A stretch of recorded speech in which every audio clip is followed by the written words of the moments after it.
할렐루야. 우리 말씀 보도록 하겠습니다. 마가복음 11장 말씀이에요. 마가복음 11장 20절에서 25절 말씀입니다.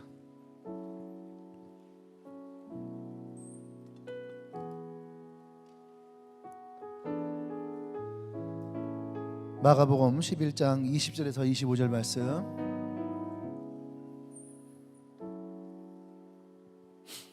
우리 한 절씩 돌아가면서 말씀 읽도록 합니다. 그들이 아침에 지나갈 때에 무화과 나무가 뿌리째 마른 것을 보고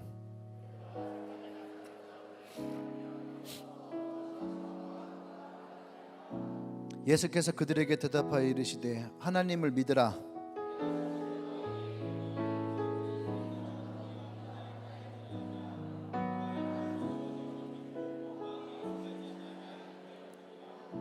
그러므로 내가 너에게 말하노니 누구든지 기도하고 구하는 것은 받은 줄로 믿으라. 그리하면 너희에게 그대로 되리라. 서서 기도할 때에 아무에게나 혐의가 있거든 용서하라. 그리하여야 하늘에 계신 너희 아버지께서도 너희의 허물을 사하여 주시리라 하시니라. 아멘.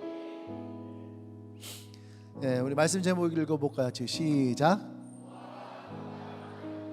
네, 무화과 나무가 마른 이유. 무화과 나무가 왜 말랐을까?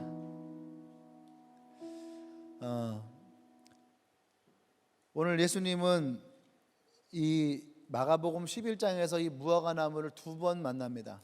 첫 번째는 12절에 나오죠. 예수님께서 베다니에서 나와서 예루살렘으로 들어가실 때에 그때에 이 무화과 나무를 보세요. 근데 잎사귀가 무성한데 열매가 없어요. 그것을 보시고 예수님이 이 무화과 나무를 이렇게 다시는 네가 열매를 따먹지 못하게 될 것이다. 저주를 하십니다. 그리고 이 무화과 나무는 이 저주를 받고 다음 날 예루살렘에서 일을 마치시고 예수님이 나올 때에 그때 또 이 무화과 나무를 봅니다. 근데 베드로가 21절에 지나가다가 맞아 어제 그 무화과 나무하고 생각나서 봤더니 무화과 나무가 말라버린 거예요. 그리고 이제 22절부터 예수님이 이 베드로의 말씀을 들으시고 그 다음에 이제 우리에게 이야기를 하시는 거죠. 왜 이 무화과 나무가 말랐을까? 이 무화과 나무가 마름으로 예수님은 우리에게 무엇을 말씀하려 하신 것일까? 이 본문이 어떻게 보면 되게 간단한데 어떻게 보면 또 되게 뭐랄까 좀 복잡해요. 대체로 이렇게 예수님의 예화적인 이야기들은 서론 본론 결론이 깔끔합니다. 문제가 생겼어요. 예수님께 나왔어요. 예수님을 만나고 예수님의 이 말씀 가운데에 병을 치유함 받고 구원을 받고 돌아가거나 예수님을 따라가거나 그 자리에 있던 많은 사람들이 그런 예수님의 행하심을 보고 또 예수님을 따르게 되었더라. 할렐루야. 이 서술 구도가 아주 단순합니다. 근데 이 무화과 나무의 서술 구조는 좀 복잡해요. 일단은 예수님이 배가 고프셔서 이 무화과 나무 열매가 없는 걸 보시고 저주하셨더라. 이게 좀 약간 애매한 거죠. 예수님이 다혈질인가? 예수님이 배고픔을 못 참는 것일까? 아니면 예수님이 십자가를 지시는 것에 대해 되게 부담감을 느끼셨을까? 이러한 것들이 막 나오는 게 있거든요. 그러니까 정말로 우리가 예수님이 그런 분이시냐라고 할 때 또 그건 아니잖아요. 그죠? 그건 아니에요. 그런데 왜 예수님은 이 무화과 나무를 저주하셨을까라고 하면 이거에 대한 일반적인 해석은 뭐냐면 무화과 나무는 이스라엘의 국화입니다. 근데 이 꽃이 없어요. 이파리와 열매가 같이 열려요. 많게는 1년에 5번의 열매를 맺습니다. 1년에 5번의 열매를 맺어요. 그러니까 이 무화과 나무는요 생산성은 아주 뛰어난 나무예요. 근데 오늘 예수님이 이 무화과 나무의 열매를 따먹으려 했을 때에 열매가 없더라는 거죠. 이것을 가지고 예수님이 저주하시는데 일반적인 해석은 이 무화과 나무가 상징은 이스라엘이라는 거죠. 이스라엘을 뜻합니다. 영적으로 메말라 있는, 영적으로 열매가 없는. 그러니까 이파리가 무성하다는 것은 이들이 겉으로는 번지르르하게 보이지만 실제로 가까이 갔을 때 그 안에 먹을 열매가 없다라는 거죠. 근데 예수님은 요한복음 15장에서 아버지는 농부시고 나는 포도나무 얻어 나의 가지는 너희가 나에게 붙어있으면 너희가 반드시 열매를 얻게 될 것이다. 이것이 주님이 가지고 있는 일반적인 원칙이에요. 우리가 주님께 붙어있으면 열매를 맺게 된다는 거죠. 근데 이 무화과 나무는 1년에 5번의 열매를 맺을 수 있는 기회가 있음에도 불구하고 첫 번째 이 열매를 맺고 있지 못하다는 얘기예요. 그것은 이 이스라엘이라는 나라가 얼마나 영적으로 열매 없는 인생을 살아가고 있는가. 다시 말해서 이파리가 무성한 이 무화과 나무의 모습은 율법주의에 빠져있는 유대인들을 나타내는 거예요. 하나님을 믿는다 하였지만 하나님의 열매가 있지 않은 율법 가운데에 갇혀있는 그러한 이스라엘의 모습. 그래서 예수님은 그런 율법 안에서는 절대 하나님의 열매가 맺어질 수 없다는 거죠. 할렐루야. 그리고 그 열매를 맺지 못하면 반드시 너희들이 때가 됐을 때에 그 하나님의 심판을 받게 될 것이다. 아멘. 요게 11장에 나오는 첫 번째 무화과 나무에 대한 일반적인 해석이에요. 근데 이제 문제는 뭐냐면 그 다음이에요. 다음 날 진짜 무화과 나무가 말랐어요. 예수님의 저주를 받아서 이 무화과 나무 말릴 수 있단 말이죠. 그런데 무화과 나무가 말랐는데 그 뒤에 베드로가 보세요 말랐어요 했는데 예수님의 말이 그 다음부터 정말로 그렇구나. 이 무화과 나무가 말랐구나. 너희들은 꼭 깨닫길 바란다. 열매가 없는 이런 무화과 나무는 반드시 심판을 받아서 이 나무처럼 마르게 될 것이다. 그러니까 무화과 나무는 반드시 열매를 맺는 인생이 돼야 된다. 이렇게 이렇게 끝을 냈다면 무화과 나무에 대한 예화는 아주 이렇게 기승전결이 딱 떨어맞아서 딱 가면 좋은데 갑자기 22절에 생뚱맞은 말씀이 나와요. 베드로의 말씀을 들으시고 예수께서 그들에게 대답하여 이르시되 하나님을 믿으라. 이게 뭔 소리예요 갑자기? 무화과 나무 얘기를 하다가 갑자기 하나님을 믿으라. 열매가 되게 맛있게 열렸어요. 너무 달겠어요. 예, 하나님 믿으세요. 이게 무슨 말이에요? 지금 그렇게 얘기가 되고 있는 거죠. 하나님 믿으세요 하면서 그 다음에 갑자기 내가 진실로 너에게 이르노니, 갑자기 예수님이 제자들에게 뭔가의 메시지를 던져주시는 거예요. 누구든지 이 산더러 들리어 바다에 던지라 하며 그 말하는 것이 이루어질 줄을 믿고 마음에 의심하지 아니하면 그대로 되리라. 이게 얼마나 생뚱맞아요. 무화과 나무 열매가 없다는 얘기 하고 있는데 갑자기 하나님을 믿으라. 너희가 이 산을 들어다가 바다에 던지라 하면 너희가 그대로 믿으면 그대로 될 것이다. 제자들이 아멘 했을까 안 했을까? 내가 볼 때 아멘을 했을 거예요. 습관적으로 아멘을 했는데 뭔 말이지? 지금 이 무슨 말인지를 일단은 이해를 못했어요. 야, 무화과 나무 말랐대 하니까 이 제자들이 베드로 얘기를 딱 들으면 여러 명이 다 진짜? 하고 다 했는데 갑자기 예수님이 산을 들어다가 바다에 던지라. 그러면 너희들이 믿으면 다 그렇게 될 것이다. 아멘. 야, 근데 진짜 말랐어. 야, 진짜 기가 막힌데? 예수님이 그 다음에 또 뭐라 그래? 그러므로 내가 너에게 말한 누구든지 기도하고 구하는 것을 받은 줄을 믿으라. 그러면 그대로 되리라. 아멘. 야, 근데 이거 언제 말랐을까? 오늘 새벽에 말랐을까? 야, 진짜 신기하다 이거. 이 제자들은 아멘을 하는데 예수님이 말에 별로 반응이 없는 거예요. 지금 이런 상황 이해되시죠? 네. 이쪽 뒤에는 이해 안 되시는 거예요? 진짜 예수님의 제자시군요. 할렐루야. 본문이 그런 거예요. 그런데 진짜 이게 어려운 게요. 25절에 가면 믿어라. 산을 옮길 것이다. 믿어라. 그럼 기도 응답 될 것이다. 믿어라. 그럼 능력이 일어나게 될 것이다. 그것도 그럴 수 있어요. 근데 갑자기 25절에 또 생뚱맞은 얘기가 나와요. 뭘 하냐면 서서 기도할 때에 아무에게나 혐의가 있거든 용서하라. 그리하여 하늘에 계신 너희 아버지께서 너희의 허물을 사하여 주시리라. 이거 하나만 보면요 멋있는 말이에요. 서서 기도할 때에 네 마음가운데 저 사람이 너에게 잘못한 어떤 혐의가 있으면 용서해라. 그럼 하나님도 너희들 용서할 것이다. 요것만 넣고 보면요 엄청 멋있어요. 각각이 지금 23절, 24절, 25절을 각각이 놓고 보면, 각각이 놓고 보면은 여러분들의 올해의 말씀으로 충분합니다. 그죠? 올해의 말씀으로 충분해요. 그런데 얘네들을 붙여놓으니까 따로 국밥이 되는 거예요. 따로따로. 참 신기해요.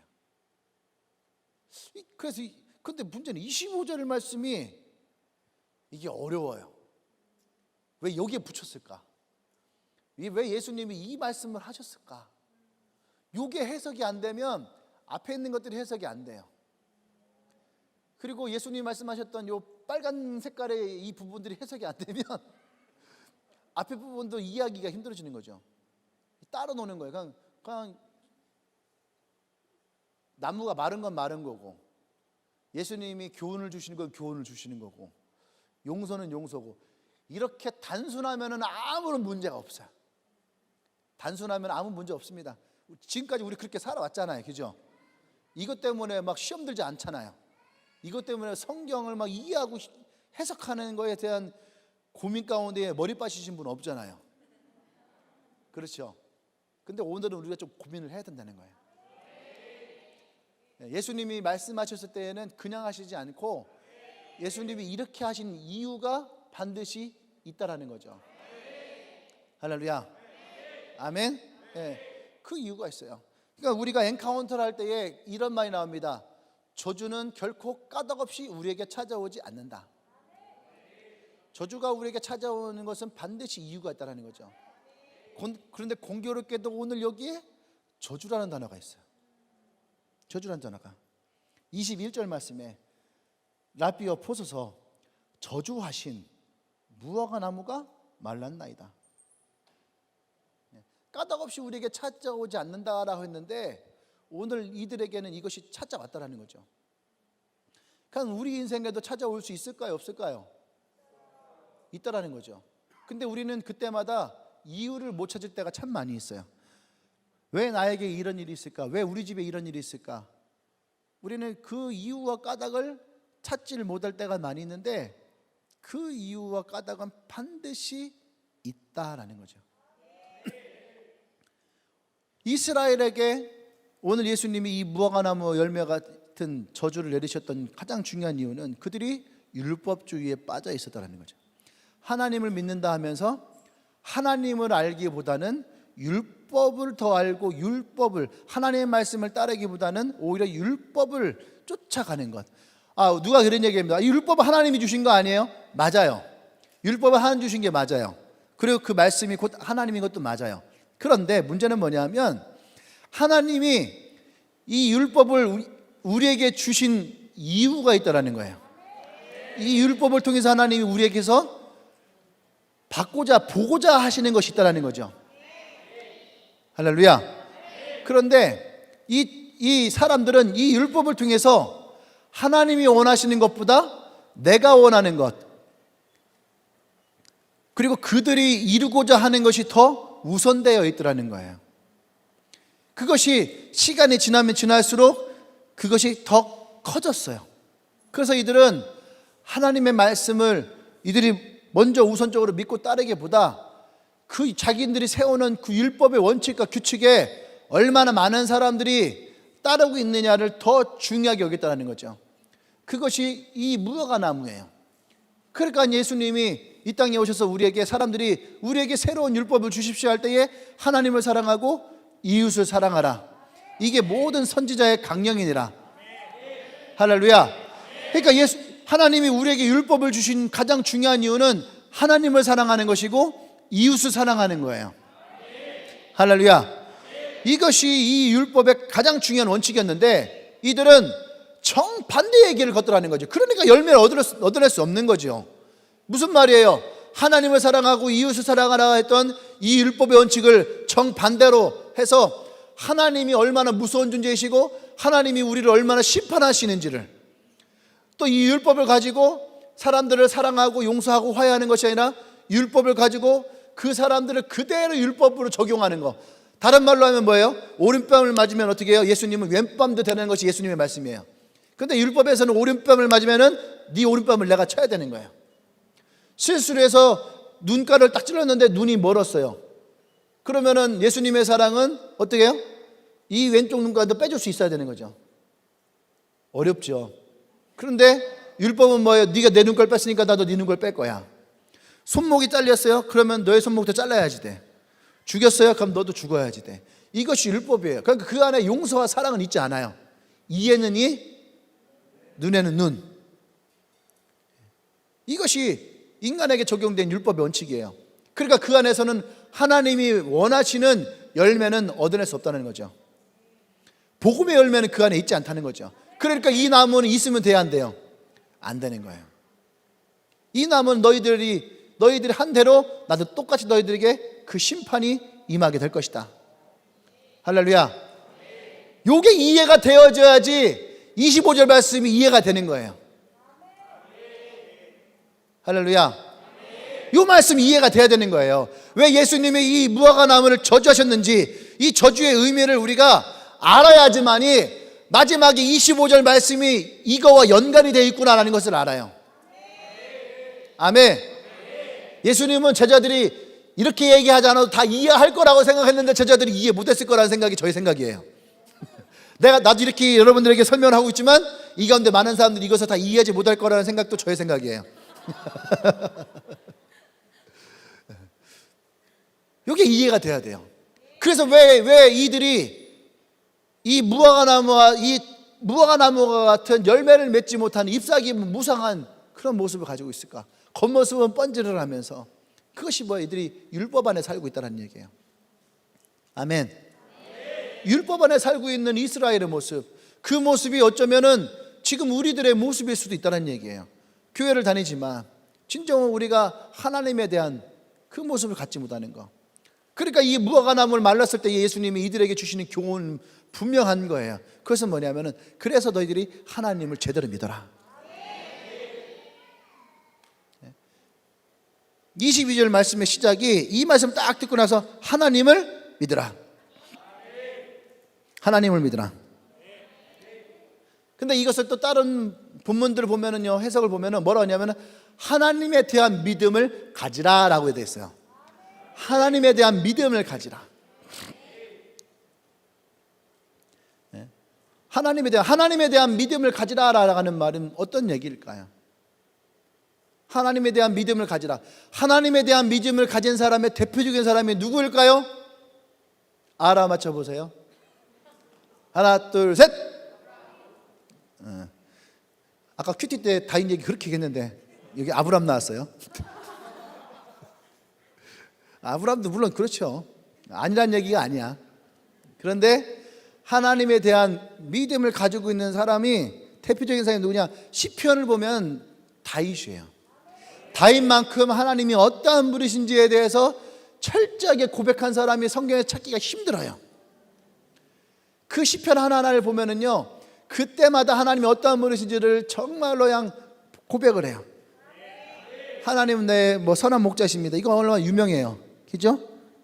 하나님 나의 산성이시고 나의 구원에 빠르시고 나의 방패이시고 막 얘기하는 그 하나님에 대해서, 전지전능하신 하나님에 대해서 수없이 고백하고 있는 그 모습을 보면 다윗은 진짜 하나님에 대한 믿음이 분명한 사람이었다.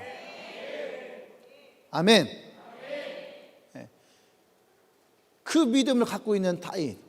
그럼 그 다윗의 인생은 어떠했을까? 오늘 설교를요, 사실은 다윗의 인생에다가 딱 대입해서 보면은 그대로 쫙 나와요. 다윗에 대한. 할렐루야. 그러니까 우리가 오늘 설교를 할 때 이 설교의 이야기의 주인공은 다윗이다라고 생각을 하고 여러분들이 설교를 들어보세요. 그러면 진짜 다윗에게서 이 모습이 그대로 다 발견된다니까. 아멘. 네. 그래서 오늘 나는 여러분들과 함께 이 본문을 통해서 예수님이 우리에게 왜 하나님을 믿으라라고 하는 이 말씀을 주시면서 우리에게 하셨을까? 그것은 그 안에 분명한 것은요, 복음의 능력이 살아있다는 얘기예요. 복음의 능력이 살아있고, 지난주에 설교했던 것으로 비춰본다면 우리가 진짜 복음의 삶을 누릴 수 있는 키워드가 이 안에 또 들어있다는 얘기예요. 그 키워드 중에 하나가 오늘은 뭐냐? 믿음이라는 거예요. 믿음. 아멘. 이스라엘은요 온전히 하나님을 믿는 공동체는 아니었어요. 지금 원래는 그들은 하나님을 온전하게 믿는 공동체입니다. 그거는 의심할 여지가 없는 거죠. 그들이 신앙을 위해서 수많은 전쟁을 치렀고 그 신앙 때문에 많은 고초를 당했고 지금도 이들은 로마의 압제 가운데서도 이들은 그 믿음과 신앙을 지키면서 열심히 살아왔던 사람들이에요. 그런데 문제는 뭐냐 하면 이들이 하나님을 향한 하나님이 어떤 분이신지에 대한 온전한 믿음을 갖고 있지 않았다. 오히려 이들의 신앙은, 이들의 종교는 로마에게 빌붙어 있는, 권력에 빌붙어 있는, 정치와 권력과 종교는 분리가 돼야 되는데 이들은 정치와 권력과 종교가 서로 굉장히 밀접한 연관성을 가지고 가고 있더라는 거죠. 그리고 또 중요한 것은 이들은 하나님에게서가 아니라 율법을 통해서 그들 스스로가 의로움을 구하는 자들이었다. 율법을 통해서. 이것이 여러분들이 머릿속에다 좀 넣어놔야지 이따 뒤에 부분에서 여러분 조금 더 이해가 될 겁니다. 율법을 통해서 스스로가 의로움을. 그래서 예수님이 다니시면서 이 율법 바리새인들에 대한 비판을 참 많이 하세요. 특히 바리새인들의 기도에 대해서, 너희들의 기도가 바리새인과 같은 외식하는 기도가 되면 안 된다. 그런 기도는 회칠한 무덤과 같다. 회칠한 무덤이 뭐냐 하면 페인트 칠을 잘 해놓은 무덤, 그런 무덤 같은 거. 오늘 얘기하면 잎사귀가 무성한 무화과 나무 같은 거예요. 겉으로 볼 때는 번지르한 거죠. 그러한 것은 외식하는 기도와 같다는 거죠. 능력이 없더라가는 거죠. 할렐루야. 그러시면서 이 제자들에게 이 무화과 나무가 말라있는 걸 통해서 교훈을 주십니다. 첫 번째는 뭐냐면 하나님을 믿으라. 이게 첫 번째 교훈이, 하나님을 믿으라. 근데 하나님을 믿는데 어떻게 믿느냐? 하나님에 대한 믿음을 가지라. 더 구체적으로 하나님에 대한 믿음을 가지라가 더 구체적인 거죠. 하나님에 대한 믿음을 가지라. 아멘. 그러니까 여러분, 복음이, 진리가 우리에게 능력으로 나타나려면 우리는 제일 먼저 하나님에 대한 믿음을 가져야 되는 거예요. 하나님에 대한 믿음이 없는 그 어떤 믿음도 아무런 능력을 가질 수가 없습니다. 아멘. 우리가 예수님으로부터 제사함을 받는다라고 할 때에 우리는 예수님이 십자가에서 우리를 위해서 십자가에 흘리신 그 보혈을 우리가 믿어야 되는 거예요. 그의 보혈이 우리를 구원케 하셨다. 우리의 죄를 용서하시고 사하셨다라고 하는. 아멘. 우리가 기도하려면은 우리는 우리의 기도를 반드시 하나님 응답하실 것이라고 하는 믿음이 있어야 돼요. 이 믿음 없이 기도하는 기도는 능력이 없다는 얘기예요. 할렐루야. 아멘. 우리가 구원받아 천국에 간다라고 하면 우리는 천국에 갈 수 있다라고 하는, 천국이 있다라는 것을 믿어야 돼. 천국이 있음을 믿지 아니하면 우리는 천국에 갈 수 있다라고 하는 그 믿음 자체가 허상이 되는 거죠. 아멘. 하나님이 나를 복의 사람을 세우셨다라고 믿는다면 하나님으로부터 복이 온다는 것을 믿어야 돼. 아멘. 내가 부자가 되기 원한다면 하나님의 그 복을 내게 주실 것이라는 것을 믿어야지 돼. 그것을 믿지 아니하면 우리는요, 인간적인 방법을 통해서 부를 축적하려고 하고 하나님과 이 부는 전혀 상관이 없는 것이 되어지는 거죠. 그러면 우리의 방법은 하나님의 방법이 아니라 세상적인 방법을 따라갈 수밖에 없다는 얘기예요. 아멘. 그래서 믿음은 하나님의 능력을 이 땅 가운데 일으키는 어떤 스위치와 같은 역할을 해요. 아멘. 네. 믿음은 우리로 하여금 하나님의 능력을 불러일으키는 그런 스위치와 같아요. 전기불 이거 있잖아요. 이 불이 능력을 발하려면 스위치를 올려야지 돼요. 아멘. 네. 여러분 요즘에 덥죠? 온몸 엄청 뜨겁죠? 그대로 있으면 어때요? 미칠 것 같죠? 옷 벗고 있어도 미칠 것 같죠? 오히려 더 옷 벗고 있으면 더 끈적끈적해져요. 그 더 일찍 미쳐요. 근데 원룸마다, 웬만한 원룸마다 다 에어컨이 설치가 되어 있어요. 에어컨에 파워를 넣으면은 거기에서 시원한 바람이 우리 가운데 쏟아지게 될 겁니다. 그럼 10분이 못 돼서 우리는 평안을 찾게 될 거예요. 근데 그 파워를 넣지 않으면 여러분들 그 가운데서요, 더위 때문에 아마 미쳐버릴 거예요. 짜증나고 막 힘들고 욕 나오고 옛날 본성의 사람의 모습이 나오고. 예. 마찬가지예요, 여러분. 우리 안에서 하나님의 능력이 우리 가운데 나타나려면 우리는 하나님에 대한 믿음을 가져야지 돼요. 그 믿음을 우리의 삶 가운데 온시켜야 됩니다. 켜 올려야 되는 거죠. 아멘. 그러니까 예수님이 보세요. 예수님이요, 병 고치러 온 사람들, 문제가 있는 사람들 다 올 때에 예수님이 항상 묻는 게 있어요. 어떤 겁니까? 믿음에 대한 문제예요. 예. 내가 너에게 무엇을 해주기 원하느냐, 이렇게 우리말의 질문이지만 예수님 원하셨던 답은 뭡니까? 예수님, 당신은 나의 이 문제를 해결할 수 있습니다. 당신이 이 문제를 해결할 수 있습니다. 할렐루야. 그때 예수님이 하셨던 말씀은 뭐예요? 내 믿음대로 될지어다. 그들이 예수님께 나올 때에 그 믿음을 온시켰을 때에, 아멘. 그때 예수님은 그래, 네가 온시켰으니까 그 온대로 될지어다. 아멘. 우리 얼마 전에 야이로가 아니라 그 백부장의 이야기를 했어요. 백부장이 와서 뭐랍니까? 예수님 오실 필요 없습니다. 그냥 그 자리에서 나았다라고만 말씀하시면 됩니다. 아멘. 그래, 그 사람은 그 온 자체가 뭐예요? 원거리. 와이파이를 그냥 원거리로 쏴갖고선 거기서 그냥 딱 올려주는. 그러니까 예수님이 와, 3G 시대에 5G를 볼 수 있는 그 믿음을 그때 칭찬하시는 거예요. 아직 구축이 다 되어 있지 않는 이 이스라엘 땅에서 이런 5G의 믿음을 가진 이런 백부장, 그 이스라엘 전체에서 이런 믿음을 내가 본 사람이 없다. 대부분 사람들은 어떻게, 야이로는 어떻게 합니까? 예수님이 직접 오셔서 내 딸에게 손을 얹고, 그죠? 이것이 원하는 거예요. 2G 시대에 살았던 나아만은 어땠습니까? 직접 나왔을 때에 엘리사가 와서 직접 자기에게 손을 얹고 하늘로부터 천둥바람 비바람이 막 치면서 땅에 지진이 나고, 그렇게 해서 자기의 문득병을 고치길 원했는데, 응? 이 엘리사는 그때 당시에 이미 4G의 인생을 살아가고 있었잖아요. 가서 저물에 가서 요단강 가서 7번 물 씻어라. 예? 그러니까 어떻게 해요? 이 나아만이 그 말을 들어요, 안 들어요? 안 들어요. 2G 시대에 사는 사람들은요, 4G 시대의 인생을 이해할 수가 없는 거예요. 이해되십니까? 피처폰 쓰는 사람들은요, 스마트폰으로 가지고 막 뭐 쇼핑하고 막 유튜브 하고 뭐 그거 가지고 뭐 하는 것은 이해가 안 돼요. 여러분들 이미 다 이해가 되죠? 왜 그럴까요? 그렇죠. 여러분 스마트폰을 쓰고 있으니까 여러분 이해가 되는 거예요. 근데 2G를 쓰는 사람들에게는 이것이 이해가 안 돼요. 목사님이 개척할 때쯤에 어떤 일이 있었냐면은 피처폰에서 스마트폰으로 넘어가는 때였어요. 그때가.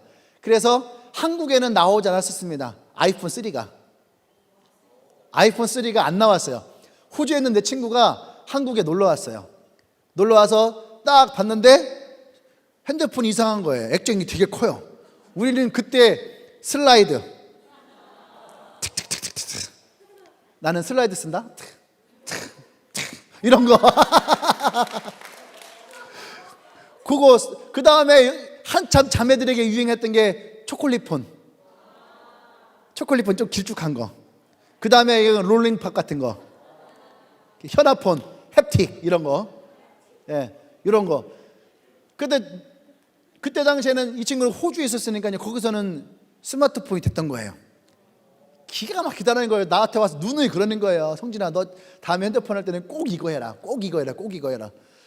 그게 뭔데? 그 핸드폰을 갖고 잠깐 구경하고 있으래요. 받았는데 진짜 내가 할 줄 아는 게 없는 거예요. 하니까 화면 화면 넘어갔네? 또 하니까 화면 다른 화면이네? 그 뭐 누르는데 지금이야 아무것도 아닌데 그때 당시에는요, 내가 이것을 가지고 뭐를 어떻게 할 수 있는 게 없는 거예요. 진짜로. 근데 그 친구가 뭐냐면 이게 너무 편하다는 거예요. 너무 편하다고. 다음에 나오면 꼭 그걸 해라. 꼭 그걸 해라. 그래서 제가 다음에 나오면 그래 내가 꼭 그거 할게. 약속 손가락 걸고 약속을 하고 가고. 그 다음에 이제 한국에 드디어 아이폰 3가 출시가 딱 되는 거예요. 출시가 되는 그때쯤에 한국에 옴니아 2가 출시가 같이 딱 되는 거예요. 두 개를 놓고 기도하는데 자꾸 내 마음 가운데 국뽕의 마음이 일어나는 거야. 그 마음을 버렸어야 되는데 내 인생 최대의 실패작 옴니아 2. 핸드폰 쓰다가 자꾸 얘가 멈춰요. 그러니까 일명 벽돌폰. 그러니까 그거 가지고 못 지려야 돼요 계속. 그러니까 이해가 되지 않는 거죠. 다르니까. 뭔 얘기다 갑자기 넘어갔어요? 하나님에 대한 믿음을 가져라. 좀 찾아주세요. 스위치를 올려라. 오케이. 스위치를, 믿음은 그 스위치를 올리는 것 같아요. 근데 이것을 이해하지 못하면, 우리가 이것을 이해하지 못하면 우리는 믿음이 있다 하지만 그 믿음을 사용할 수가 없는 거예요. 할렐루야. 근데 오늘 그 첫 시작이 뭐냐 하면 이 무화과 나무를 통해서 이 나무의 열매가 맺고 하나님이 기뻐하신 나무가 되려면 첫 번째 뭐요? 하나님에 대한 믿음을 가지라. 하나님이 어떠한 분이신지에 대한 믿음을 가져라. 아멘. 그것이 우리로 하여금 하나님을 온전하게 믿는 그 모습이에요. 바리새인들은 하나님이 온전하게 믿지 못했다라고 얘기했어요. 그 예수님이 이 제자들에게 너희들은 바리새인과 같지 아니하고 너희들이 하나님에 대한 온전한 믿음을, 분명한 믿음을 가지라라고 말씀하십니다. 아멘. 그 믿음 안에 하나님의 능력이 우리에게 나타나게 되어 있어요. 그 능력이 어떤 것이냐 할 때에 23절의 말씀이죠. 23절의 말씀. 산을 들여다가 바다에 던질 수 있다. 이것을 이루어질 줄로 믿고 마음에 의심하지 아니하면 그대로 되리라. 아멘. 자, 두 번째는 우리에게 구체적인 행동을 요청합니다. 그게 뭐냐면 믿음의 말의 능력을 믿으라. 믿음의 말의 능력을 믿으라. 우리가 하는 이 그냥 말이 아니라 믿음의 말. 오늘 여기에서 예수님이 말씀하시는 것은 믿음의 말이에요. 생각해 보세요. 식장산을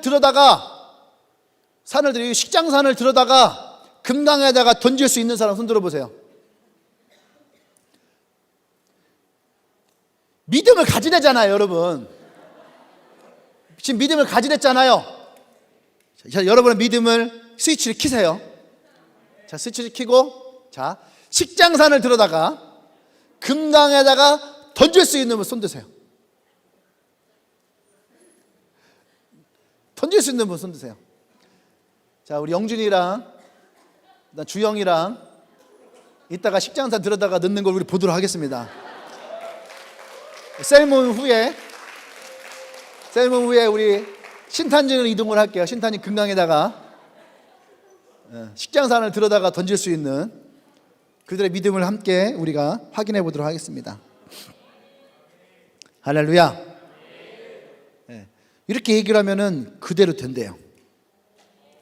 할렐루야. 그러면 우리는 알아야 됩니다. 산이 뭘까? 산이. 숫바람 얘기하죠. 산들아 너희들은 평지가 될지라. 그 산이 뭘까요? 우리 앞에 우리를 막고 있는 문제들, 장애물들, 나의 어려움들. 우리는 살아가다 보면 우리의 삶에 많은 문제들을 만나게 됩니다. 산은 내가 해결할 수 없는 어떤 문제들을 의미하는 거예요. 할렐루야.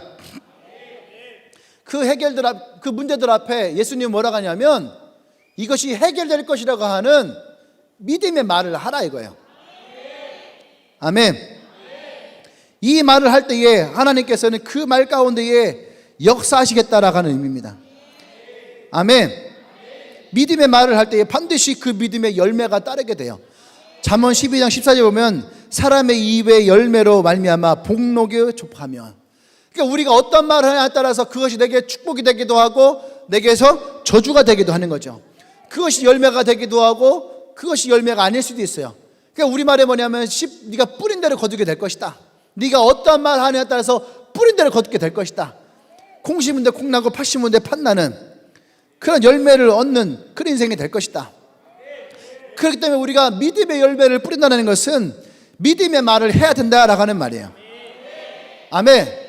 사람의 말에 능력이 있는 것이냐, 그래서 사람들은 긍정의 말을 해라, 긍정의 말을 해라, 이런 얘기를 많이 합니다. 그것이 아니에요. 사람의 말에 능력이 있는 것이 아니라 우리가 하나님을 의지하고 신뢰함으로 말을 할 때에 하나님은 그 믿음의 말을 들으시고 우리 가운데에 역사하신다라고 하는 말이에요. 아멘. 민수기 14장 28절에 하나님께서는 들으신 대로, 그런데 주님께서는 뭐라고 말씀하시냐면은 여호와의 말씀에 내 삶을 두고 맹세하노니 너희 말을 내 귀에 들린 대로 내가 너희에게 행하리라. 아멘. 하나님께서 우리의 말을 들으시고 그대로 하시기 때문에 우리가 믿음의 말을 할 수 있어야 됩니다. 아멘. 하나님의 기적을 우리가 이끌어 나갈 수 있는, 하나님이 그 기적을 행하실 수 있는 창조적인 말들을 우리가 할 수 있어야지 돼요. 능력이 나타날 수 있는 말을 할 수 있어야 됩니다. 아멘. 우리가 믿음의 말을 할 때에 하나님은 창조적으로 우리의 삶 가운데 역사하세요. 어떻게 역사하신다고요? 창조적으로. 옆 사람에게 선포할까요? 당신이 믿음의 말을 할 때에 하나님은 창조적으로 당신에게 역사하십니다. 아멘. 우리가 믿음의 말을 해야 될 이유가 여기에 있는 거죠. 그냥 우리가 알고 있는 방법대로 하는 것이 아니라 하나님은 창조적인 방법으로 우리에게 역사하세요. 이스라엘 백성이 홍해를 건너고자 했을 때에 그때에 홍해의 바다가 그들 앞에 놓여져 있었어요. 도망갈 수가 없는 거죠. 그때 이스라엘 백성이 원하는 건 뭡니까? 하나님이 그들을 쫓아오고 있는 애굽의 군대들을 그 광야 가운데에서 전쟁을 치러서 무찌르게 하시는 거예요. 근데 하나님 창조적인 방법을 행하십니다. 모세에게 너희 지팡이를 들어서 이 바다를 향해 내려치라. 바다가 갈라질 것을 선포하라. 그러니까 어떻게 홍해가 갈라지게 돼요. 여호수아가 요단강을 건너게 합니다. 그러면 이스라엘 백성들은 들었을 거 아닙니까? 홍해를 가르셨던 하나님. 그럼 이들이 기대는 뭡니까? 여호수아가 지팡이를 들어서 요단강물을 그냥 탁 치면은 요단강물이 그냥 팍 갈라질 것을 기대했을 거 아니에요? 근데 하나님은 새로운 또 창조적인 방법을, 가나안 땅에서 이들이 어떤 인생을 살아야 될지를 이들이 가르쳐 주시기 원해서 언약궤를 든 제사장들이 먼저 그 팔을 그 강에 담게 해요. 그 언약의 말씀을 붙들고 가는 때에 하나님의 놀라운 창조의 기적이 일어날 거라는 거죠. 이것을 그들에게 가르쳐 주시는 거죠. 얼마나 창조적이에요. 아멘. 그런데 우리는 그런 창조적인 언어를 우리는 사실은 잘 못할 때가 많이 있어요. 왜? 나도 율법 안에 갇혀 있으니까.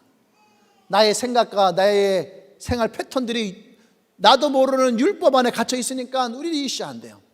그러니까 하나님이 에스겔을 부르십니다. 에스겔을 불러서 골짜기에서 딱 보면서 얘기합니다.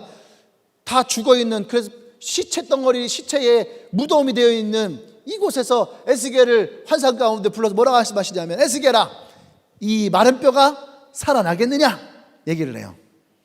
그럼 에스겔의 눈으로 볼 때 이 마른 뼈가 살아날 수 있을까요, 없을까요? 없어요. 에스겔이 생각했을 거 아닙니까? 이 마른 뼈가 어떻게 살아나지? 근데 하나님이 거기서 어떻게 합니까? 처음 창조의 모습대로 하나님이 행하시는 거예요. 할렐루야. 그러니까 에스겔의 입을 통해서 하나님은 하나님의 말씀을 태어나게 하세요. 아멘. 이 마른 뼈가 살아날지어다. 할렐루야. 하나님의 말씀을 에스겔을 통해서 태어나게 하세요. 이 마른 뼈가 살아날지어다. 그러니까 그 마른 뼈가 어떻게 합니까? 창조적인 모습대로 다시 그 뼈들이 붙기 시작하고, 근육이 붙기 시작하고, 혈관이 돌아가기 시작하고, 피가 돌아가기 시작하고, 살이 붙기 시작하고. 아멘. 사람을 창조했을 때에 그 창조물에 하나님이 생기를, 그 코에 생기를 하고 불어넣으시니 생명이 된지라 비로소 사람이 되어졌다는 얘기죠. 똑같이 이들에게도 사방으로부터 생기야 너는 이 마른 뼈에 들어갈 지어다. 할렐루야. 그 생기가 사람에게 들어갈 때에 그 사람의 그 마른 뼈들이 살아나더라는 거야. 이것이 믿음의 말이에요. 아멘. 그 믿음의 말이 하나님의 역사를 가져와요. 오늘 이들의 제자들에게 말씀하신 것이 바로 이 믿음의 말이에요. 너희가 산을 들어서 바다에 넣을 수 있을 것이다. 너희가 그것을 믿으라. 너희들 앞에 수많은 문제들이 드러나게 될 텐데 그 문제들 앞에 너희는 믿음의 말을 해라. 아멘. 사람들은 순간순간마다 이 믿음의 말들을 할 수가 없다는 얘기죠. 제자들은요, 예수님에게서 귀신을 내쫓고 병자를 고치는 그 은사와 능력들을 보고 배웠어요. 그래서 어떤 아버지가 귀신 들린 자식을 데리고 왔습니다. 그래서 내 자식을 낫게 해주세요. 귀신을 내쫓아주세요. 그랬더니 이 제자들이 예수님이 하셨던 대로 그대로 했어요. 네가 무엇 때문에 왔느냐? 내한테 귀신, 그럼 네 믿음대로 될지어다. 근데 그 귀신이 뭐라고 합니까? 닥칠지어다. 오히려 제자들이 순환을 당하는 거예요. 그래 또 가면 예수님 하셨던 대로 기도 탁 하면서 했는데 이게 되먹지 않는 거죠. 오히려 이 귀신 들린 자녀가 더 험악해지기 시작하고 더 자의하고 이러는 거예요. 그 아버지가 화가 났어요. 그 예수님이 오시니까 뭐래요? 당신 제자들 때문에 내 아이가 너무너무 힘들어합니다. 당신이 할 수 있으면 한번 해보세요. 그랬더니 예수님이 와서 뭐라고 합니까? 이 샤비! 누구한테 어떤 데면 할 수 있거든이 무슨 말이야? 충청도 할 수 있거든이 무슨 말이야? 믿는 자에게 능치 못할이 없는겨? 할렐루야. 이거 보세요. 이 원칙이 있다는 얘기예요. 할 수 있거든이 무슨 말이야? 믿음이 없는 말이에요. 내가 할 수 있을까? 내가 잘할 수 있을까? 일어날 수 있을까? 이 말에는 능력이 없다는 거예요. 믿는 자에게는, 할렐루야, 믿는 자에게는, 하나님을 믿는 자에게는 능치 못할 일이 없느니라. 너에게 가장 큰 문제라 여기졌던 그 문제들조차도 예수님 안에서는 능치 못함이 없느니라. 할렐루야. 우리가 믿음의 말을 해야 될 이유가 여기에 있는 거예요. 아멘. 여러분들이 그 하나님을 향한 믿음의 말을 선포하십시오. 하나님은 창조적으로 여러분 삶 가운데 역사하실 것입니다. 아멘. 그 세 번째에 그 믿음의 말은 반드시 뭘 이끌어가냐? 믿음의 기도로 향해요. 믿음의 기도로. 그래서 여러분 믿음의 기도를 해라. 세 번째가, 기도가 응답되는 조건이 있어요. 알고 싶어요? 하지 않겠습니다. 너무 오래된 개그라서. 뭐라 하려고 했는데?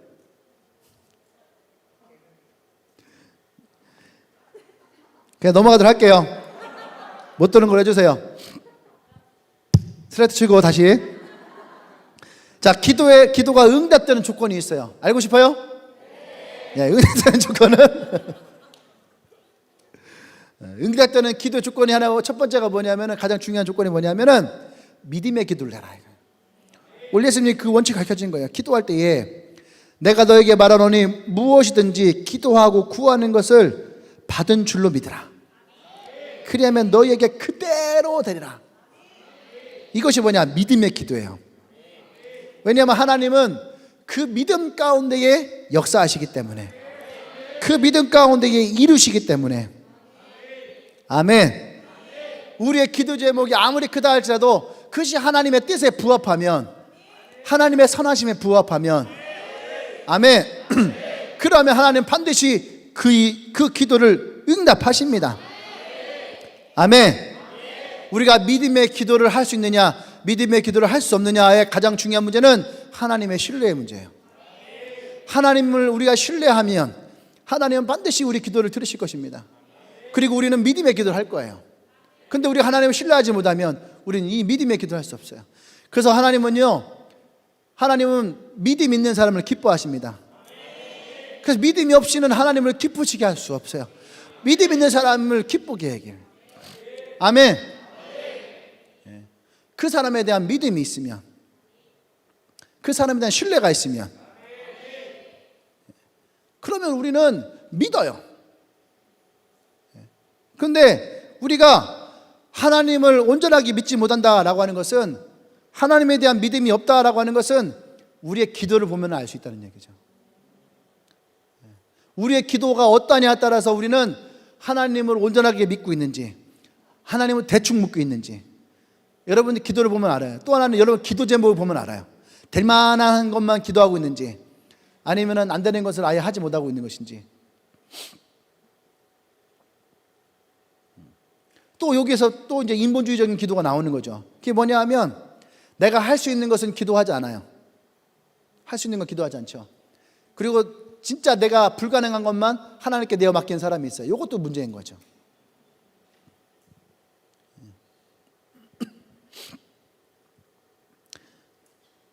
마태복음 7장에 가면은 하나님이 우리에게, 예수님이 우리에게 비유하실 때에 구하라, 찾으라, 두드리라 이렇게 얘기하십니다. 구하고 찾고 두드려라. 근데 이 이야기 중에 하나가 뒤에 보면 뭐가 나오냐면은 불의한 아버지도 자식에게는 좋은 것을 준다는 것을 우리가 다 알고 있는데 하물며 하늘에 계신 우리 아버지가 너희들에게 할렐루야 더 좋은 것으로 주시지 아니하겠느냐. 이것은 뭐예요? 하나님 아버지에 대한 우리의 믿음이에요. 그 하나님 아버지가 우리들에게 더 좋은 것을 주실 것이라고 합니다. 그 믿음이 있으면 우리는 그 기도를 할 수 있는 거죠. 아멘. 네. 그것이 우리가 하나님을 향한 믿음이에요. 요만큼만 하는 것은 아니에요. 전적으로 그분 앞에 우리는 기도할 수 있는 믿음이 있어야 돼요. 근데 이 이스라엘 백성들은 그렇게 기도하지 않았다는 얘기예요. 전적으로 하나님께 기도하지 아니했어요. 그럼 그들은 어디에서 그럼 이들은 그 믿음과 의로움을 찾았느냐? 율법에서 찾았다는 거예요.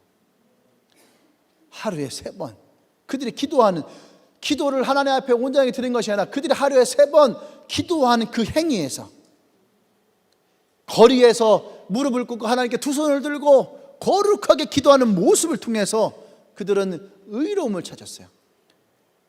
그래서 그 의로움을 가지고 그들은 이렇게 얘기합니다. 의인의 기도는 역사하는 힘이 크다. 그러니까 그들의 기도가 어마어마한 능력이 있다라고 스스로 착각하고 있어요. 그러니까 오늘 예수님은 뭐라고 말씀하십니까? 저 열매 없는 저 무화과 나무의 기도는 의미가 없다라는 거예요. 하나님을 믿고 하나님께서 우리의 기도를 응답하실 것이라는 그 믿음을 갖는 그 믿음에 역사하게 될 것이다. 그러니까 여러분의 기도가 의미 없는 율법에 젖어 있는 기도가 안 되길 바랍니다. 할렐루야. 아멘. 그래서 여러분들이 기도를 할 때에 3가지의 기도의 모습이 있어요. 첫 번째는 우리가 미래적인 기도예요. 기도를 할 때에도 우리가 이것을 알고 기도하면 참 좋겠습니다. 미래적인 기도는 우리가 좀 선지자적 기도, 예언적 기도 이렇게 우리가 얘기할 수 있는데, 그게 뭐냐 하면 하나님 이 땅이 주의 땅이 되기를 원합니다. 이 한국 땅이 하나님의 땅이 되기를 원합니다. 아멘. 또 여러분들 집에 나만 예수를 믿어요. 하나님 나의 집이 예수 그리스도의 집이 되기를 원합니다. 그렇게 기도해요. 근데 이 기도는요, 여러분 오래 걸려요. 30년 전에도 한국 땅을 향해서 속히 한국 땅이 옛날부터 그랬어요. 마지막 때다. 지금 봐라, 지진 나고 천둥 번개 치고 지금이 마지막 때다. 하나님이 이 땅 가운데 지금 역사하실 것이다. 봐라. 1993년도 다미선교회라고 하는 데서 하나님 휴거가 일어난다고. 그래서 그들은요 모든 생각을 다 포기했어요. 이단들은 이런 걸 가지고 이용하거든요. 구원파에서도 휴거가 일어난다고 해서 사람들 막 다 생매장 시켜버리고 이런 일들이 있어요. 우리도 막 기독교에서도요 계속 지금은 마지막 때다. 마지막 때는요 옛날부터 있었어요. 2000년도에도 예수님이 돌아가시고 나서 그들이 로마의 박해를 받으면서도 계속 얘기한 게 뭐냐면 마지막 때다. 지금이 마지막 때다. 근데 기다려도 마지막 때가 안 와. 그러니까 그 마지막 때가 오지 않는 인해서 어떻게 해요? 절망을 해.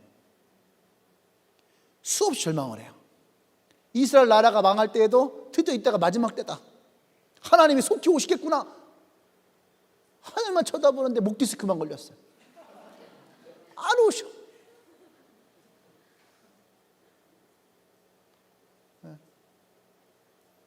안 와요. 지금도 마찬가지예요. 2000년대 들어와도 계속 마지막 때다. 많은 선지자라고 했던 분들이 지금이 마지막 때다.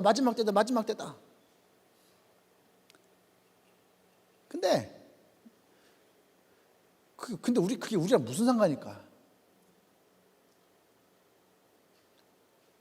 이들에게 있어서 어쩌면 예수님이 십자가 지신 이때가 이들에게 어쩌면 마지막 때였어요. 이들은 예수님 관심 없었어요. 그러니까 우리가 예수님 관심 없다는 얘기가 아니에요. 예수님이 그러시면서 우리가 뭐라 합니까? 열천 예비를 얘기하면서 우리는 그저 예수님을 예비하면 되는 거예요. 아멘? 예비하면 되는 거죠. 항상 그 안에 기름을 채워놓고 예비하면 되는 거죠. 진짜 주님이 원하시는 거. 우리 복음을 증거하면 되는 거예요. 땅 끝까지 내 복음을 증거하라. 그 안에서 예수님이 내가 언제 올 거라 하지 않아서 내가 세상 끝날까지. 그 예수님이 세상 끝날까지 올 때까지 우리는 그 예수님의 사역 가운데에 우리는 머물러 있으면 되는 거예요. 그러면 우리는 마지막 때를 주님과 함께 맞이하는 거예요. 할렐루야. 아멘. 언제 새벽이 올까? 여러분 눈을 시퍼렇게 뜨고서 있어 보세요. 그게 중요한 게 아니야. 하나님 우리에게 밤을 주신 것은 잠을 자게 하는 거예요. 그리고 잠에서 눈을 딱 뜰 때 햇은 떠 있는 거예요. 그때 해를 맞이하면 되는 거예요. 이들이 그러한, 그러니까 미래적인 것은요 특별한 사람들이에요. 그날을 예레미야라든지 이사야라든지 나중에 하나님이 이렇게 임하실 것이고 이렇게 임하실 것, 이렇게 임하실 것에 대해서 그 예언자들을 향해서 선포하는 거예요. 그러니까 그들은요 이것이 언제 응답될지에 대한 그것이 아니에요. 이들의 사명은 선포하는 거예요. 예언적인 선포는요 이것이 언제 이루어지지? 이것이 아니에요. 언제 이루어지지? 하면은 시험 들어요. 언제 이루어지지? 하면은요 여러분 잘못하면은 여러분들이 미혹당하기 딱 좋아요. 시험 당하기 딱 좋아요. 그게 이단이거든. 봐봐요. 신천지 애들 14만 4천 명 다 채워지면은 자기네들은 천년왕국이 이루게 될 것이다. 14만 4천의 천사가 자기들에게 임하게 될 것이다. 이만희는 예수가 임하게 될 것이다. 근데 14만 4천 명이 넘었는데 어떻게 해요? 이만희는 아직 살아있고 그 밑에 있는 사람들은 아직까지 자기 부의 축적을 다 이루지 못했잖아. 그러니까 어떻게 해요? 골라야 된다. 여기엔 가라지가 있다. 미친 거죠. 뭐하러 교회 다니는 사람들이 신천지 들어가고서 가라지 행사하고 있어요. 안 그래요? 가라지가 있다. 가라지 골라야 된다. 그러니까 어떻게 해요? 시험을 치자. 세상에서 제일 쉬운 게 시험 치는 거예요. 왜? 그것만 딸딸딸 외우면 되잖아. 안 그래요 여러분? 자, 퀴즈. 나가서 전도해서 10명 데리고 오는 게 쉬울까요? 시험 치는 게 쉬울까요? 이봐, 이러니까 안 되는 거야. 말이라도 복음 이래야지. 아, 진짜. 그러니까 신천지 사람들이 시험 치니까요, 시험 다 만점 맞네. 다 만점 맞으니까요, 말이 없어요. 그러니까 얘네도 뭐래요? 그러니까 두 번째 미션이 뭐예요? 나가서 새로운 영혼들 많이 데리고 와라. 많이 데리고 온 사람들이 13나서면 들 수 있을 것이다. 이러한 것들로 마지막 때다. 다 왔다. 그러니까 이번에 또 코로나 터지고 그러니까 이게 지금 말세의 증거다. 우리가 마지막 환난을 당하고 있다. 이 얘기를 하고 있는 거예요 지금. 그러니까 이만희 총재가 아마 자기들끼리 그럴 거예요. 예수님도 마지막에 붙잡혀 들어갔다. 그리고 십자가를 지셨다. 그러니까 이만희 총재도 지금 그래서 들어갔다 이거예요 지금. 갖다 붙이는 거죠. 근데 여러분 우리는 그것이 중요한 것이 아니에요. 우리는 그것이 중요한 것이 아니에요. 우리는 우리에게 맡겨진 것을 책임지면 되는 거예요. 언제 주님이 도적과 같이 이 새벽에 우리에게 오실지 모르지만 우리는 그 새벽을 향해서 열심히 살아가면 되는 거죠. 할렐루야. 그것이 우리의 본분이고 우리의 모습인 거죠. 그러니까 여러분 기도를 할 때에 언제 이것이 이루어질까에 대해서 여러분 시험 들지 말아요. 그냥 그 말씀 선포하세요. 하나님 나의 가정을 주님께 맡깁니다. 나의 부모님 주님께 맡깁니다. 하나님 역사해 주십시오 하고 여러분들이 이 기도는 그냥 꾸준하게 하면 되는 거예요. 야 내가 벌써 20년째 지금 기도하고 있는데 진짜 기도 하나도 안 돼. 내가 너를 위해서 20년째 기도하는 중인데 이놈 새끼 말 들을 게 안 된다 진짜. 언제 바뀔래? 이거 보면은 시험 든다니까. 여러분 부모님 엄마 아버지 예수 믿고 정말로 우리가 사랑하는 가정 되게 해주세요. 10년째 기도하는데 만날 때마다 원수 같아. 그럼 그거 볼 때마다 시험 들어요. 그것이 아니에요. 보세요. 대한민국 더 좋아질 거라고 생각했는데 점점 더 힘들어지고 어려워지고 코로나 끝날 거라고 생각했는데 갑자기 또 막 안 좋아지고 힘들어지고 그것은 맡기는 거예요. 미래적인 기도는 맡기는 거예요. 예언적 기도는 맡기는 거예요. 하나님의 뜻 가운데 일어나기를 맡기는 거예요. 사단은 그런 마음 가운데에 우리 마음에 가라지를 뿌리는 거. 봐라, 네 기도 응답되냐? 안 되잖아. 근데 봐라, 10년째 하고 있잖아. 헛탕질한 거야. 그러니까 여러분, 이 기도는요 그렇게 받게 되는 거예요. 두 번째는 현실적인 기도예요. 현재적 기도. 하나님 지금 지금 나에게 이런 문제가 있습니다. 지금 해결해 주셔야 됩니다. 지금 막 간절하게 막 그래요. 근데 여러분, 이 기도할 때 조심해야 되는 게 뭐냐면 현실의 파도가 나를 계속 친다는 거예요. 나의 기도가 집중되지 못해요. 마치 여러분들이 어떤 현상이냐면은 그 해변가에 여러분들이 그 물이 파도가 쳐오는 그곳에 앉아서 기도하는 거와 마찬가지예요. 하나님, 내가 기도합니다. 하나님 이 파도에 내가 물러서 이런 기도 마찬가지예요. 왜? 현실에 와서 계속 치는 거야, 나를. 그러니까 여러분, 이 기도할 때에는 여러분요 진짜 목숨 걸고 기도해야지 돼. 목숨 걸고 기도해야 돼요. 여러분들에게 찾아오는 이 현실과 갈등과 현재의 문제들이 여러분들에게 자꾸 파고들어와서 여러분들에게서 이 믿음을 떨어뜨리려고 그래요. 이 기도는요, 현재 여러분들이 정말 필요한 기도는요, 목숨 걸고 해야 돼. 대충 하면 안 돼요. 대충 하면요 파도에 휩쓸려가. 내 기도 응답도 안 돼. 휩쓸려 가는 거예요. 그럼 다 잃어버려요. 내가 시간이 많이 없다. 다음에 하겠습니다. 파도에 서 있잖아요. 시계도 잊어버리고 위에도 잊어버리고 팬티도 벗겨준다니까. 파도가 그렇게 세요. 태풍 칠 때 아니고 그냥 동해안에서 섰다가요 시계 잊어버리고 위에 있는 옷이 벗겨졌다니까. 그리고요 그 다음에는 바지와 팬티까지 벗겨졌어요. 파도가 세요. 근데 사단은 이것보다 더 세게 우리 친다니까요. 내 정신을 빼가버려요. 그래서 우리는 어떤 기도해야 되냐? 마지막 과거형 기도해야 돼. 과거형 기도. 과거형 기도. 요새 계속 얘기하는 거죠. 과거형 기도는 뭐예요? 과거에 이미 주님이 해놓으셨던 것을 가지고 얘기하는 거야. 아멘? 네. 나랑 승환이랑 얘기를 해야 되는데, 나랑 승환이가 나한테 목사님 저 용돈 100만 원만 주세요 이렇게 얘기를 하는 거야. 처음 나랑 얘기를 하는 거죠. 100만 원, 용돈 100만 원을 달라. 그러면은 나는 얘기를 해야 돼. 내가 왜 너에게 100만 원을 줘야 되냐. 그럼 승환이는 왜 100만 원이 필요한지를 얘기를 해야 되죠. 그럼 우리는요 계속 많은 장시간을 얘기를 해야 되고 의견 조율을 해야 되고, 그럼 그 속에서 뭔가를 자꾸만 찾아내야지 되고, 또 신뢰가 깨져요. 주기 싫어서 그런 거 아닌가, 이러한 것들, 그죠? 깨져요. 그러면 안 돼. 그런데 이 문제를 아주 쉽게 해결할 수 있는 방법이 있어요. 그게 뭐냐면, 내가 진실이를 용돈 줄 때에 과거에 100만 원 줬어. 그렇게. 그럼 승환이가 목사님 지난번에 진실이 100만 원 그렇게 주셨잖아요. 목사님 그렇게 주시면 될 것 같아요. 그래 알았어. 그렇게 하자. 그 얘기는 뭐예요? 과거에 이미 되어졌던 이야기들을 내가 다 알고 있잖아요. 진실이랑 얘기했던 것들이. 그러니까 그게 바로 내 머릿속에 입력이 되니까 너한테도 그럼 그렇게 하면 되겠구나. 할렐루야. 자동차 보험 들 때도 마찬가지예요. 자동차 보험 한번 들어보셨죠? 인터넷으로 내가 직접 가입을 해야 되잖아요. 그러면 하나하나 다 써야 돼. 다 쳐야 되고 찍어야지 되고 막, 그러다가 잘못 누르면 다시 처음부터 다시 해야지 돼요. 핸드폰으로 다시 저기부터 해야 돼. 인증부터 다시 시작해야 되는 거예요. 끝까지 다 갔는데 그럼 또 막 갑자기 핸드폰이 목통되면 다시 또 해야 되고. 근데 그게 보면 뭐가 있냐면은 작년에 계약한 것을 불러오는 게 있어요. 불러오기 기능이 있습니다. 그럼 불러오면 돼요. 불러와서 지금 내가 추가할 것만 추가해주면은 바로 계약이 돼요. 할렐루야. 그래서 한번 계약 맺은 데를 바꾸기가 힘든 거야. 그게 뭐냐면요, 언약이에요. 계약, 언약, 약속. 이 과거를 끌어온다는 얘기는 뭐냐면, 하나님이 과거에 이루신 것, 예수님이 십자가에서 이미 구원을 선포하셨습니다. 오늘 그 구원이 나에게 임하기를 원합니다. 할렐루야.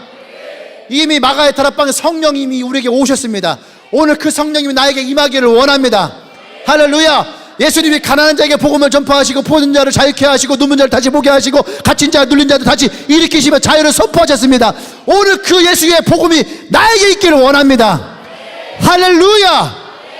여러분 이것을 가져오세요. 이것이 여러분의 능력이 되어질 거예요. 이 말씀에는 의심이 사라지게 되고 갈등이 사라지게 되고 우리의 염려가 사라지게 돼요. 이것이 우리가 가지고 있는 기도의 능력이에요. 이미 주님이 과거에 이루신 것들을 오늘 그것이 동일하게 우리 가운데 이루어질 것을 선포하는 것. 아멘. 이것이 하나님의 언약인 줄 믿습니다. 아멘.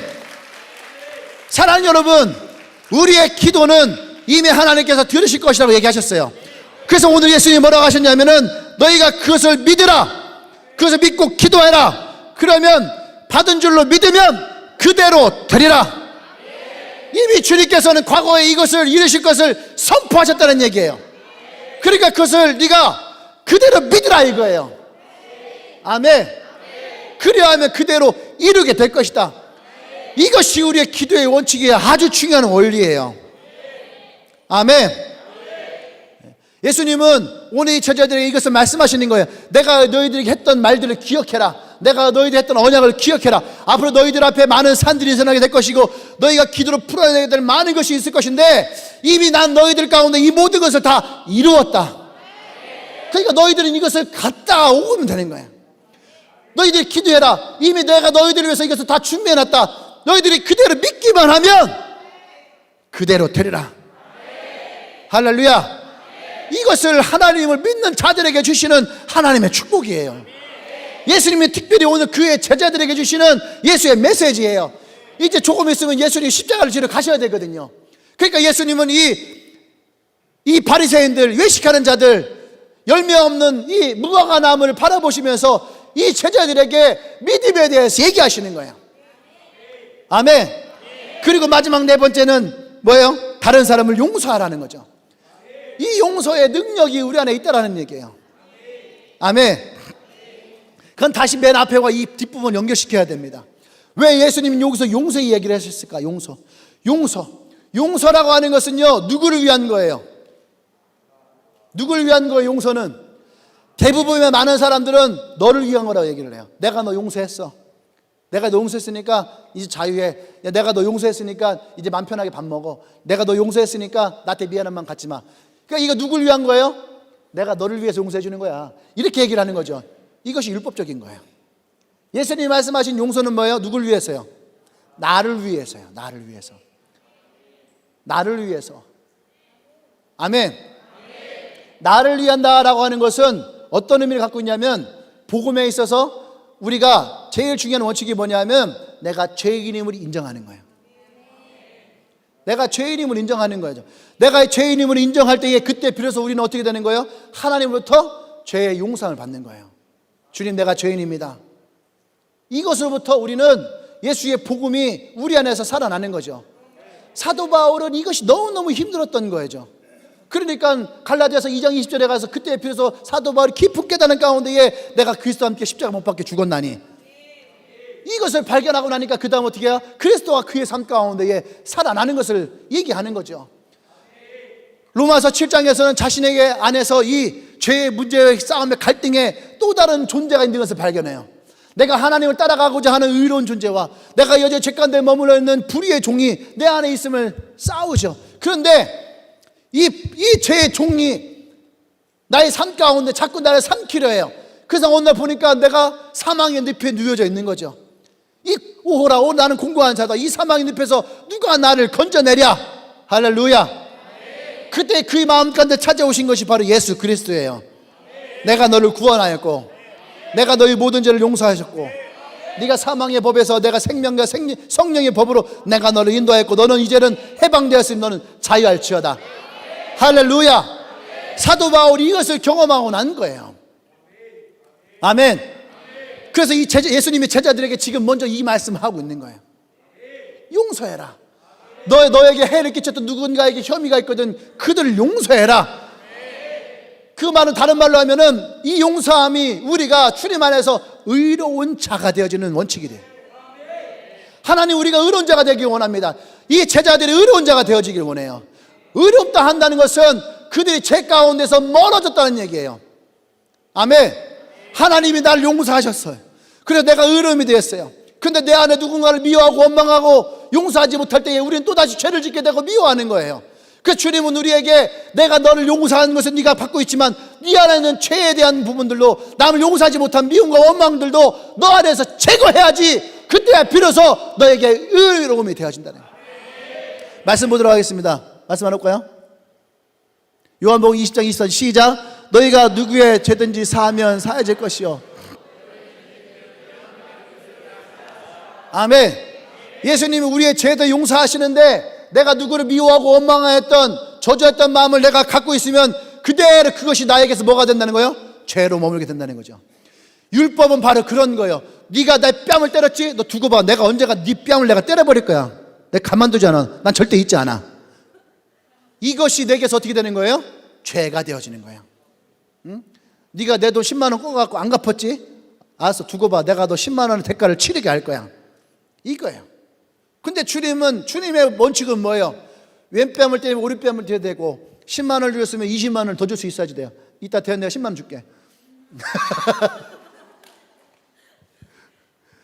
준다는 데도 싫대. 이게 주님의 원칙이에요. 그래서 우리 마음에 뭐요? 그 사람을 향한 원망과 미움의 마음을 내 안에서 다 비워야 돼. 그때서 비로소 우리가 진짜 의로운 자가 되어지는 거예요. 율법에 묶여있는 자가 아니라 진짜 그리스도 안에 의로운 자가 되어져요. 아멘.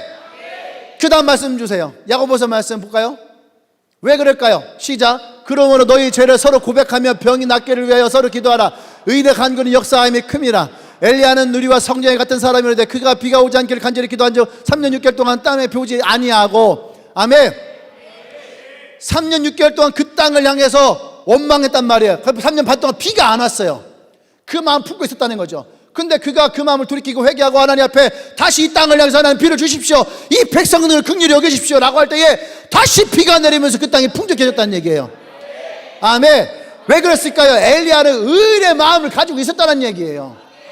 아멘. 그래서 의인의 기도는 간구함이 커요. 그러니까 우리는 서로를 위해서 어떻게 해요? 서로 죄를 고백할 수 있어야 되는 거예요. 그 말은 뭐예요? 용서라는 얘기예요. 누구를 위해서? 나를 위해서. 우리가 비로소 의로운 자가 되어질 때에 우리 안에는 하나님의 역사하는 힘이 크다는 얘기예요. 이 기도는 절대 역사하는 힘이 없으면 되지 않는 기도들이에요. 어떻게 우리의 산을 넘길 수 있을까? 어떻게 우리가 기도한 대로 다 응답될 수 있을까? 바리새인들에게서는 이것을 찾을 수가 없다는 거죠. 율법에 갇혀있는 사람들에게서는 이것을 찾을 수가 없어요. 오히려 그 사람들 만날수록 우리는 정죄만 받을 뿐이에요. 우리가 못하는 것만 지적질을 당하고 있어요. 그 사람들 만날수록 내가 얼마나 부끄럽고 창피한지만 발견되어지는 거예요. 그러니까 그 안에서는 자유함이 없어요. 복음에 살아있을 수 없는 거죠. 근데 오늘 예수님은 그들에게 뭐예요? 너의 부족함을 인정하고 너의 연약함을 인정하고 그들을 용서하면 너희도 그 주님으로부터 똑같이 죄사함을 받게 될 것이다. 너희 허물들 다 사여주게 될 것이다. 그때 너희들이 기도하는 그 모든 기도가 다 응답될 것이다. 26절에 없음이라 써있어요. 없음. 거기에 이렇게 질문 던지고 싶어요. 그래서 너희들은 어떻게 할래? 그래서 여러분 어떻게 할래요? 이것이 오늘 마지막에 비어있는 26절의 말씀일 것 같아요. 왜냐하면 예수님은 제자들이 끊임없이 얘기합니다. 서로 사랑해라, 사랑해라, 사랑해라. 서로 섬겨져라, 섬겨져라, 섬겨져라. 그 이야기는 뭐예요? 그 지들끼리 헐떡있고 비난하고 비방하고 모함하고 또 그들보다 내가 더 잘났으면 막 뛰어나려고 하고 이런 모습들 가운데에 너희들이 서로를 위해서 죄를 고백하고 병 낫기를 위해 서로 기도하고 그럴 때 너희들이 의인이 될 것이고 그 의인의 마음을 가진 자들이 진짜 제자가 될 것인데 그 제자들에게서 역사하는 힘이 클 것이다. 할렐루야. 오늘 우리가 무화과나무 인생과 같은 모습인 사람이 있습니까? 열매 없이 잎사귀만 무성한 것 같이 느껴질 때가 있나요? 여러분들이 바리새인이라는 얘기는 아니에요. 그런데 우리는 바리새인은 아닌데 바리새인과 비슷하게 살아갈 때가 참 많이 있어요. 율법에 갇혀 있는 거죠. 예배 한번 못 드리면 그것 때문에 하나님 날 미워하는 건 아닐까? 하나님을 그렇게 속 좁은 분으로 보지 말아요. 내가 이런 죄가 있는데 과연 하나님 내 기도를 들어주실까? 하나님이 내 기도를 들어주실까를 문제 갖기보다 여러분들의 죄를 주님 앞에 먼저 고백하는 것이 우선 아닐까요? 여러분의 삶을 율법 가운데에 계속 대입하면서 부정적인 생각으로 가져간다면 여러분의 삶은 오히려 더 피폐해지고 엉망진창 인생이 살아가게 될 겁니다. 교회를 다니지만 결코 여러분 신앙이 즐겁지 않아요. 바리새인들은 결코 신앙이 즐겁지 않아요. 그것은 진짜 열매 맺는 인생이 아닙니다. 하나님을 믿되 하나님에 대한 분명한 믿음을 가지십시오. 율법이 여러분들을 붙드는 게 아니에요. 용서는 율법이 아니에요. 용서는 하나님의 사랑이에요. 용서는 또 다른 하나님의 역사하심이에요. 용서는 여러분들을 쓰시고자 하는 하나님의 간절한 소망이에요. 그 속에 하나님의 진정한 여러분들 향한 하나님의 꿈이 있어요. 하나님은 이 무화과나무에 꿈을 꾸십니다. 포도나무에도 꿈을 꾸세요. 그 나무에 무성한 열매가 맺혀지기 원합니다. 여러분의 인생에도 동일하게 그렇게 하나님은 열매를 맺기를 원해요. 난 여러분들이 그 열매 맺는 인생 되길 원해요. 그래서 함께 시간 기도하십시다. 여러분 기도하며 먼저는 우리 안에 용서하지 못한 마음이 있다면 우리가 그것을 주님 앞에 먼저 고백하십시다. 내 안에 미움과 원망과 시기와 질투와 분냄과 용서하지 못한 마음이 있다면 여러분 그 마음을 품고서는 그 어떠한 기도도 하나님이 응답하실 수 없어요. 오늘 여러분의 마음을 깨끗게 하십시오. 오늘 주님 앞에 고백하십시오. 그때에 하나님도 여러분의 허물을 용서하실 것입니다. 아멘. 오늘 이 시간 진실하게 나가십시다. 하나님 앞에 주님, 내 안에 있던 이 용서하지 못했던 마음들을 오늘 이 시간 다 내어드립니다. 하나님 내 안에서 역사해 주십시오. 이것을 내가 고백하기를 원합니다. 하나님 내 안에 있던 이 모든 용서하지 못하였던 미움과 원망과 분냄과 시기와 질투 이 모든 마음 가운데에 오직 하나님의 사랑으로 역사해 주셔서 예수의 보혈을 그 안에 붓습니다. 더 이상 내 마음 가운데에 이것을 통해서 사단이 틈타지 않게 하여 주시옵소서. 그들에게 틈을 내어주지 않게 하여 주시옵소서. 우리 주여 한번 외쳐 기도합니다. 주여.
할렐루야. 우리 용서는요, 우리가 기도 응답을 받는 하나님의 용서를 받는데 반드시 필요한 제출 서류와 같은 거예요. 은행에 가서 대출을 받을 때에 서류가 단 한 가지만 없어도 대출을 못 받잖아요. 근데 우리가 하나님의 용서를 또 기도의 응답을 받는 가장 중요한 서류가 무엇이냐 한다면 그것은 바로 용서예요. 아멘. 여러분 안에 오늘 그 마음이 있기를 원합니다. 우리 마지막 하나만 더 기도할 텐데요. 하나님, 나의 믿음이 더 분명해지기를 원합니다. 왜 예수님이 이 말씀 가운데 용서를 집어넣었을까? 용서가 분명하지 아니하면 여러분 우리가 하는 기도, 우리가 하는 믿음은 불안정한 거예요. 왜냐하면 예수님의 십자가의 사랑은 용서였거든요. 우리 안에서 이 용서가 되지 않는 것은 예수님의 십자가의 사랑이 내 안에서도 불완전한 거예요. 내가 너희를 사랑한 것 같이 너희도 서로 사랑하라. 이 말의 원리는 우리 안에 용서로 되어 있는 거죠. 그 소리에 시간 마지막 한 번 더 기도할 텐데 이 용서의 마음을 가지고 기도하십시다. 예수님이 십자가에서 이미 이 용서를 이루셨습니다. 내가 그 십자가의 용서를 믿습니다. 또한 나도 주의 말씀을 따라서 내가 용서의 삶을 살아가길 원합니다. 그리고 용서한 나의 삶 가운데 하나님의 의가 드러나게 하여 주십시오. 나의 기도에 응답되어 주시옵소서. 믿음의 선포가 일어나게 하여 주시옵소서. 하나님의 기적이 일어나게 하여 주시옵소서. 우리 주여 외쳐 기도합니다. 주여.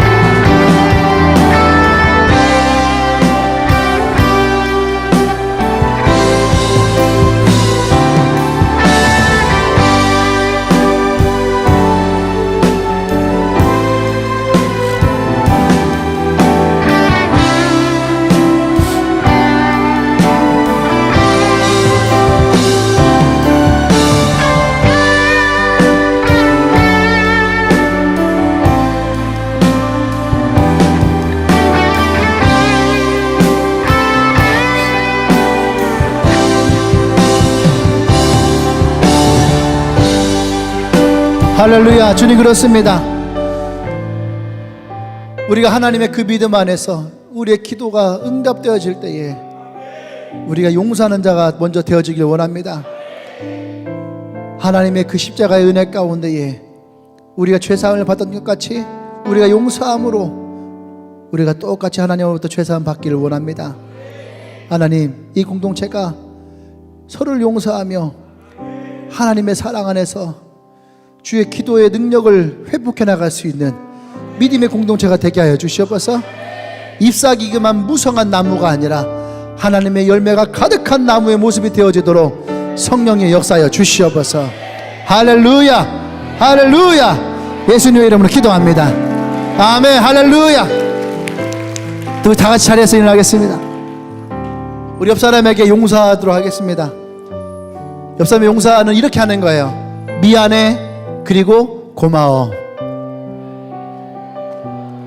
내가 널 미워해서 미안해. 그런 나와 함께 있어서 고마워. 그래서 어떻게 해요? 미안해, 그리고 고마워. 이것이 우리의 용서가 되길 원합니다. 아멘. 이따가 셀 모임 할 때에도 하세요. 셀 모임 할 때 내가 진짜 마음에 미워했던 사람들 쳐다보면서 미안해 그리고 고마워. 아셨죠? 둘 중에 하나입니다. 파탄 나거나 아니면 행복해지거나. 파탄 나면은 용서가 안 된 거고요, 행복해지면은 용서가 된 줄 믿습니다. 할렐루야. 아멘. 이제는 우주 예수 그리스도의 구속의 은혜와 하나님의 크신 사랑과 성령의 교통 역사하심이 오늘 우리에게서 하나님의 그 믿음과 진정한 기도의 능력을 용서해서 찾게 하시며, 이제 내가 미안하고 고마움으로 용서의 마음을 가지며 하나님의 그 능력의 삶을 살기로 고백하는 주님에게 모든 성도들 위해 지금부터 영원토록 함께 하시기를 간절히 축원합니다.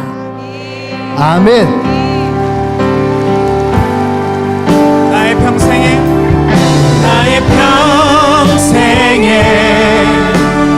한 가지 소원, 주의 아름다우신 보며 사랑 노래하는 것, 나의 왕 되신 주님의 얼굴 구하며 주 사랑 안에 머물러 사랑 노래합니다. 나의 평생에 한 가지 소원, 나의 평생에